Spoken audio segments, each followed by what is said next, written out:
Le chef de la police a été choqué lorsque son fils a été amené au poste de police menotté.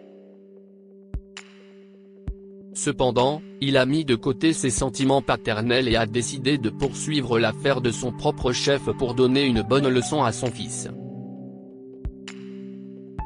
Le fils du chef de la police Matthew Bruce et de sa femme Caroline, Adam, est arrivé tard dans leur vie, ils ont donc toujours été très indulgents avec lui et ne lui ont jamais dit non pour quoi que ce soit. En grandissant, Adam a commencé à prendre l'amour et la sollicitude de ses parents pour acquis, comme s'il s'agissait d'une permission pour lui de faire tout ce qui lui plaisait.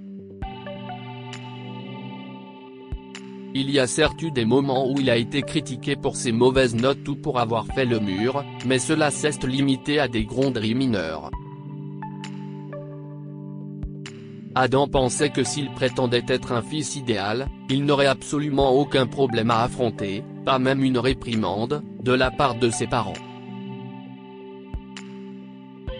Il a donc commencé à agir comme un bon fils devant eux, tout en commettant toutes sortes de bêtises dans leur dos, notamment en enfreignant la loi. Depuis qu'il a obtenu sa propre voiture pour son 17e anniversaire, le jeune homme de 17 ans a enfreint à plusieurs reprises le code de la route. Cependant, Adam s'en sort toujours. Son père était le chef de la police de la ville. Dans le pire des cas, il fait une contravention pour laquelle il demandait de l'argent à ses parents et obtenait les réparations les moins chères, gardant le reste pour lui. Un jour, Adam revenait d'une fête avec son ami Freddy quand il a commencé à faire des excès de vitesse. Freddy lui a dit de ralentir, mais Adam ne l'a pas écouté. Arrête de faire l'ennuyeux, Fred, a-t-il crié. Regarde la route. Si y est-il un autre ce soir? La conduite erratique d'Adam a inquiété Freddy, qui s'est cramponné à son siège alors qu'Adam zigzaguait entre les voies. Il a demandé à Adam de ralentir à nouveau, et comme Adam ne l'a pas fait, il a saisi lui-même le volant, faisant glisser la voiture hors de la route et la faisant entrer en collision avec un arbre sur le côté. Mince. Adam grommela en levant la tête du volant. Va au diable, Fred. Fous le camp de ma voiture. Je conduis seul. Mec, tu es fou? Tu conduisais comme un fou. On aurait pu se retrouver dans une situation bien pire si je n'étais pas intervenu. Mais on ne l'a pas fait. Si tu as peur, tu peux juste prendre un taxi pour rentrer chez toi. Pas besoin de... Avant qu'Adam ne puisse finir sa phrase, ils ont entendu la sirène d'une voiture de police derrière eux. Avant qu'ils ne puissent fuir, la voiture s'est arrêtée devant eux, et un policier s'est approché d'eux. J'ai envie de te tuer, Fred. Je te jure. Adam a grommelé en baissant sa fenêtre. On dirait qu'on a un petit problème ici, les gars, a dit le flic.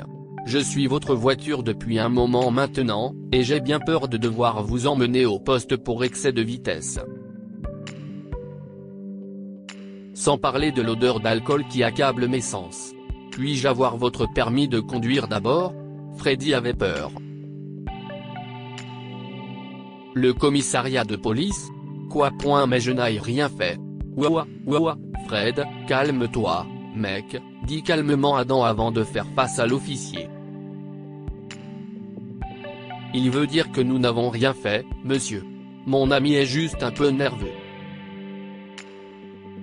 Mais ne vous inquiétez pas, il n'y a pas de problème. Nous allons bien, et je ne pense pas que venir au commissariat sera nécessaire puisque je suis le fils du chef de la police Matthew Bruce. Vous voyez, il n'y a plus de problème maintenant. Joli tour, gamin. Je ne vais pas tomber dans le panneau. Si tu n'as pas ton permis, ton problème ne fera que s'amplifier. Adam a souri. Voici mon permis de conduire, monsieur, dit-il en le proposant à l'officier. Quant à la preuve que je suis le fils du chef de la police, la voici. Adam a montré sa photo avec son père. J'ai beaucoup de photos de ce genre dans ma galerie puisque si est mon père. J'espère que vous ne voulez pas en voir d'autres. Alors, je peux y aller, monsieur ? Le visage de l'officier s'est affaissé, et il a laissé Adam partir avec une simple contravention.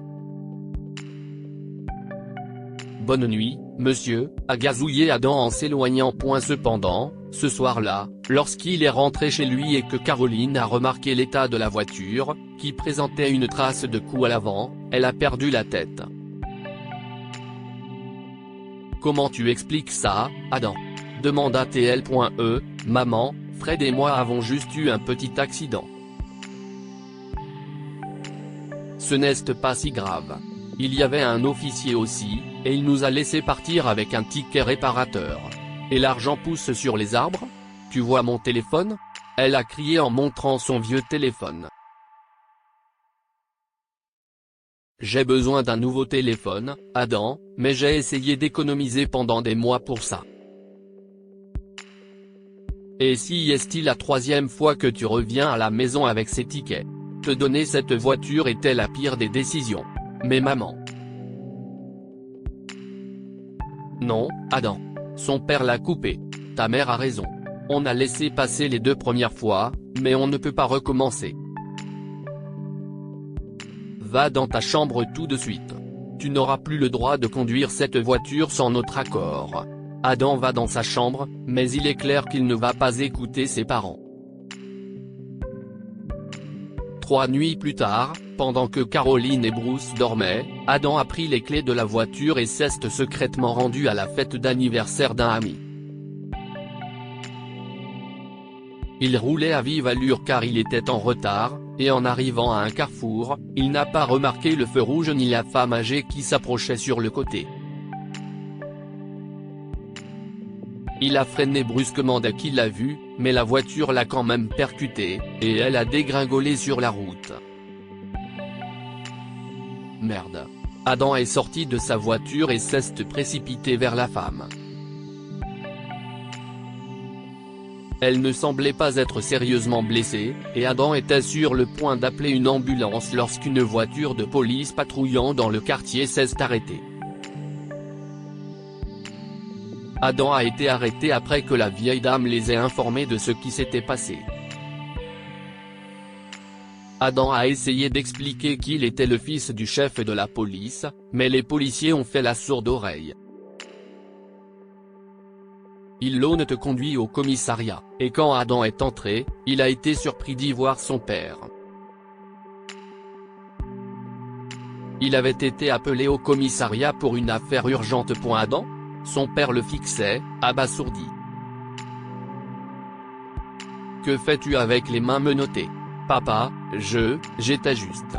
Adam avait peur que s'il disait à son père qu'il s'était faufilé avec la voiture et l'avait accidenté, il soit sacrément énervé.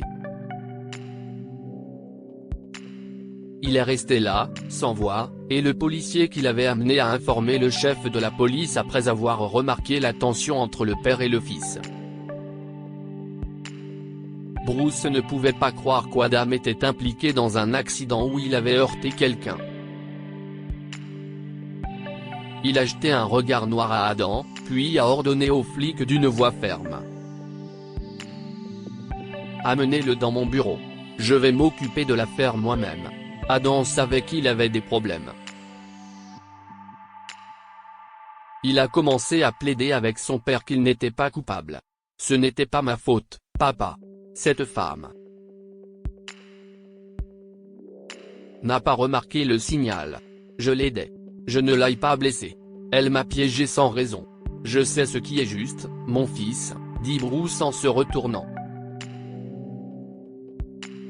Allons en discuter en détail dans mon bureau. À ce stade, Adam pensait que son père lui parlerait de son affaire en privé, et qu'il s'en tirerait comme toujours, mais au moment où il mettait le pied dans le bureau de son père, le chef de la police a convoqué 2 autres agents à l'intérieur. Eh bien, Adam, dit Bruce en entrant dans le bureau. Si tu penses que tu vas t'en sortir, tu te trompes. Tu vas passer la nuit ici dans une cellule, alors remets ton téléphone et les clés de la voiture, et oui, dit-il en se préparant à partir. Sois prêt pour le tribunal. Ces officiers s'occuperont de toi jusque-là. Adam a finalement dit la vérité, suppliant son père de le laisser partir et a promis de ne pas répéter la même erreur, mais Bruce ne voulait pas le laisser s'en sortir cette fois. Il voulait que son fils aille au procès et reçoive une lourde amende. Ils ont dit à Adam qu'il devrait gagner de l'argent lui-même pour payer l'amende et qu'il devrait aussi s'excuser auprès de la femme âgée. Finalement, Adam a dû travailler à temps partiel pour payer l'amende, et il s'est également porté volontaire pour s'occuper de la vieille dame le week-end. Il s'est avéré qu'elle avait subi une fracture de la jambe à cause de l'accident. Quand Adam a finalement été libéré de l'amende, il n'a pas cessé de travailler. Après avoir travaillé dur pour gagner de l'argent, il a réalisé à quel point il était difficile de gagner et de faire quelque chose indépendamment. Avec ses salaires successifs, il a acheté un nouveau téléphone pour sa mère. Il a également remboursé l'argent qu'il avait pris pour réparer sa voiture dans le passé et a promis à ses parents de toujours leur obéir. Que pouvons-nous apprendre de cette histoire? Parfois, il faut être strict avec ses enfants pour leur donner une leçon. Bruce n'a pas laissé Adam s'en sortir quand il a eu un accident avec la vieille dame. Cette expérience a changé Adam en mieux. Le karma ne vous laisse pas partir si vite. Adam a dû payer pour ses erreurs, même s'il a essayé de les éviter. Cette histoire est inspirée par l'histoire d'un de nos lecteurs et écrite par un rédacteur professionnel. Toute ressemblance avec de véritables noms ou lieux est une pure coïncidence. Toutes les images sont utilisées uniquement à des fins d'illustration. Partagez votre histoire avec nous. Elle changera peut-être la vie de quelqu'un. Si vous souhaitez partager votre histoire, envoyez-nous un mail à info@amomama. Comme point lire aussi, une mère remet son fils à la police et la supplie de l'emmener. Abonnez-vous à Amomama sur Google News.